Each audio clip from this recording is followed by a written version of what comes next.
Olá, graça e paz do Senhor Jesus seja com todos vocês. Uma ótima segunda-feira para todos nós. Segunda-feira, 27 de abril de 2020. Nós estamos no confinamento dos homens, mas na liberdade do Espírito. Vamos ver até quando vai durar esse confinamento, né? Mas enfim, pessoal, segunda-feira sempre separo para fazer um resumo, né, do que falamos na pregação da palavra no domingo anterior. E ontem nós meditamos no texto de Marcos, no capítulo 6, do versículo 14 até o versículo 29, que narra o martírio de João Batista, né? João Batista que teve a sua cabeça oferecida para uma menina por causa de uma dança erótica. E o que nós vamos ver nesse texto basicamente é 3 pontos. Nós vamos falar do casamento desleal de Herodes e Herodias, nós vamos falar da incredulidade de Herodes e nós vamos falar de João Batista como aquele que prepara o caminho do Senhor. Bom,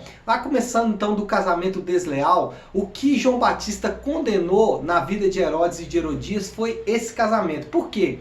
Herodias era mulher do irmão de Herodes, Filipe. Além disso, era meia-irmã, era sobrinha, aliás, de Herodes Antipas. Por quê? Herodes Antipas era meio-irmão do pai de Herodias, ou seja, ele estava cometendo adultério porque estava casando com a mulher do seu irmão, além disso incesto porque estava casando com a sua sobrinha, filha de um meio-irmão dele. Ou seja, uma confusão terrível.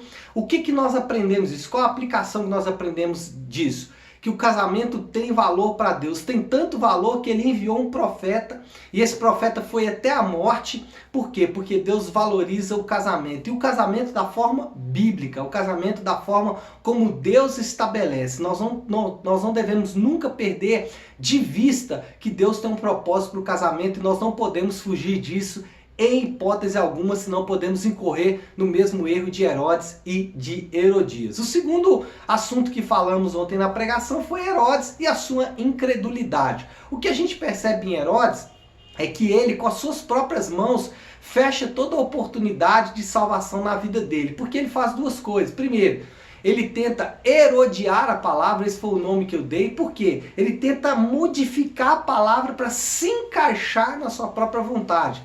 Né, frases como do tipo, eu não tinha outra opção, ou isso é muito radical, não é bem assim as coisas, né, a carne é fraca. Isso são formas de tentar herodiar a palavra, tentar criar um caminho alternativo ao caminho estabelecido por Deus. Herodes, ao fazer isso, ele estava fechando a porta da salvação com as próprias mãos.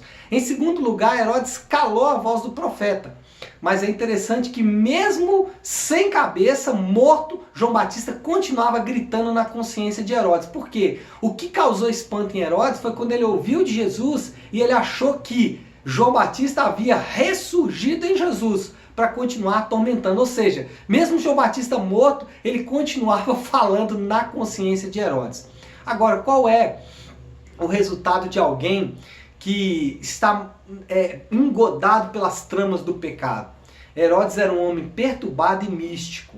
Herodes, a consciência dele vivia acusando ele, e é interessante isso, que uma consciência pesada não significa arrependimento. Herodes tinha consciência pesada, mas não se arrependeu. Irmãos, a vida de Herodes em muito espelha a minha e a sua vida, e é interessante estudar a vida desse homem, porque às vezes nós estamos como Herodes, consciência pesada, mas não tem arrependimento. A consciência pesa, mas não há mudança real de vida. Isso é muito sério. Isso precisa chamar a nossa atenção.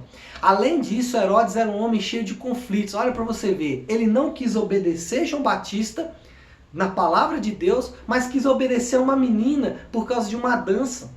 Ou seja, é um homem em conflito. Ele não tem capacidade mais de julgar as coisas, o que é certo e o que é errado.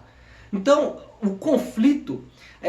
nem sempre o conflito é resultado de pecado, mas todo pecado gera conflito. Nem sempre você vai viver conflito por causa de pecado. Aliás, nem sempre você vai viver, isso mesmo, nem sempre você vai viver conflito por causa de pecado. Às vezes o conflito não está relacionado ao pecado, mas sempre que tiver pecado, tem conflito. E o último assunto foi João Batista. João Batista, ele prepara o caminho do Senhor. É interessante que em Marcos só tem 2 textos que não falam de Jesus, e os 2 falando de João Batista. E os 2 falando de algo que João Batista fez como prefiguração do que Jesus faria. Primeiro, João Batista é mencionado como aquele que prepara o ministério de Jesus. Depois, que é lá no capítulo 1. Agora, nesse texto, a gente vai ver que João Batista prepara a morte de Jesus, a crucificação de Jesus. Porque tem muitas coisas em comum na morte de João Batista e na morte de Jesus.